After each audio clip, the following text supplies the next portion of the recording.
Ano po ang tingin niyo doon sa kaso na isinampa kay Vice President Sara Duterte, plunder, graft at malversation, pati bribery sa Office of the Ombudsman kaugnay sa confidential fund issue amounting to 612.5 million and her upcoming impeachment case na sabi ng ilan, luto na raw at ipa-file na lang coming February. Politically speaking, sir, ito ba'y productive para po sa mayorya ng mga Pilipino? Talaga naman. Alam mo naman yung first impeachment complaint na file nila. Even before it was declared as unconstitutional, anong nangyari? Talo yung mga kandidato nila. Panis na yan eh. Lahat kasi expected na yan, they will move heaven and earth to prevent the inevitable. Ito ang masakit kasi ang mga tao na nagpo-post na i-eliminate si Vice President Sara Duterte sa presidential race, ay ito mga tao ito ay nagsisigaw to champion democracy. Alam mo, idol natin yung karamihan sila noon. Para bang sila ang champion ng justice. Kailangan talaga itong konstitusyon na ito, 1987 Constitution, kasi talagang para sa ang tao ay makapili ng mga kandidato, ganyan. That is part of democracy. Pero sila mismo ang anti-democratic. Of course, we can expect this if these moves come from those who really don't like democracy. It's fair game. Pero ang hypocrisy nito, ang nagpo-post nito, yung mga grupo na claiming to be champions of democracy. Ito anti-democratic ito. Bakit inyo i-eliminate si Vice President Sara Duterte sa mga baseless, comical na mga paraan? Talunin niyo sa eleksyon. Yan naman talaga ang purpose, meron tayong eleksyon every 6 years. Ngayon, pagkatapos yan, sila naman ang magsasabi, we are pro-democracy. So shit. Ngayon, sabihin mo, anong basis nila? Confidential funds? Bakit? Meron bang findings yan? At saka kung may findings yan, kuha ang under the Constitution ang may mandate about use or misuse of confidential funds ay Commission on Audit, hindi House of Representatives. Bakit? Meron bang na-prosecute about confidential funds? By the very nature of its being confidential funds, kaya confidential. So, it's just a matter of documentation. O bakit? Wala bang confidential funds ang presidente? Wala bang confidential funds ang mga local officials? Wala bang confidential funds ang mga secretaries, department secretaries? At saka yung mga military. Kailangan yan. O bakit i-single out natin ang vice president? Alam mo, I may sound to be subjective kasi I appear to be part of the petitioners who question the constitutionality of the impeachment complaint filed against the Vice President in last year. Pero ngayon naman, ginagawa naman nila the same playbook. Now,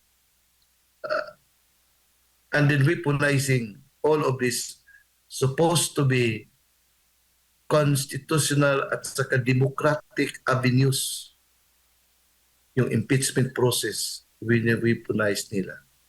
Yung accountability under sa ating ombudsman law, weaponize nila to the point na naging comical ang kanilang approach, comical ang kanilang presentation, kanilang script. Paano ba yan? Paano paniniwalaan yung isang convicted criminal? So of course, kung criminal ka, kung anong ipasabi sa iyo, sabihin mo yan para somehow makalabas ka o bigyan ka pa ng pera. So yung credibility alone is very questionable na. How much more for the narrative na ini-invent nila? Katawa talaga. Kahit na nga mga PSG, sinasabi nila, yung tao na yan ay talagang hindi kaparte ng PSG. So, at saka si BP Sara, tumakbo pa siya ng presidente in 2022 para mayroong parang fundraising. At saka, known ba si BP Sara about it? Ang masakit dito, alam mo, karma na lang ang karma na lang ang ating hintayin dito. Hindi natutulog ang Diyos. Ito lang masasabi ko. Opo. BP Sara is too beautiful and too tender to become a punching bag of these monsters. Sir, huli na lang. Maraming nagsasabi na for the next months, till 2028, for the next years, ang tanging magagawa na lang ng administrasyon is to manage political decline. Anong masasabi mo, sir? Data do not lie. Data do not lie. Tingnan mo naman paano yung approval rating ng ating presidente ngayon. Hindi yan, irreversible na yan. Kasi nothing is expected this year and in the coming year about economic development. Wala na nag-invest sa atin eh. Tingnan mo. The only way for our economy to shape up, kung may mga investments na papasok, foreign investments. Ngayon, sino bang sane foreign investors mag-pour out ng capital sa bansa natin under this situation? Hindi naman nila, it's not out of the radar about what is happening to our country. Yung massive graft and corruption, yung revelation ng presidential sister about cocaine use, yung sabi na kanyang sister. Wala namang denial na ginagawa. So kung ikaw investor, matatakot ka. At saka matatakot tayo kasi we are being led by somebody na mismo ang kanyang kapatid nagsasabi na unwell. Yun ang problema natin ngayon. So, tanong mo kung ano yun, yung decline ay ma-reverse ba? I hope that would be reversed kasi tayo, Pilipino tayo, kung ano mangyari sa ating bansa, apektado tayo lahat. Hindi lang tayo, pamilya natin at saka yung future generations. We should pray for our country. Hindi ito personalan na ito. Bansa na nakataya. Admar or MJ. Kaya nga ang sa akin dito panalangin na lang. Sana hindi tayo pababayaan ng Diyos sa ating nangyari sa ating bansa ngayon. It's all about our future. It's all about our existence. Tingnan mo, yung sovereignty natin, wala na.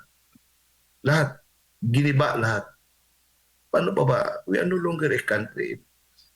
Pabayaan natin na ganito. Opo, dagang salamat, attorney. Ugmahing Pasko, still. Mapulokong bagong tuig. We should try to make our Christmas merry and our New Year happy. Pati magawa, pero ito talaga ang masakit na parte ng ating kasaysayan. So, ito na lang. Pray, pray, pray. I hope na yung mga nandiyan sa ating kapangyarihan ngayon will become like Paul of Tarsus na persecutor siya. Pero in one day, he was blinded by a light and then he was enlightened and nag-iba na, instead of being persecutor, protector na sa interest ng ating bansa at sa ating mga kababayan. Sana may conversion na mangyayari. Admar at MJ. Yan lang ang prayer natin. Dagang salamat. Yan po si Attorney James Reserva, Professor of Political and Constitutional Law dito po sa ating panayam.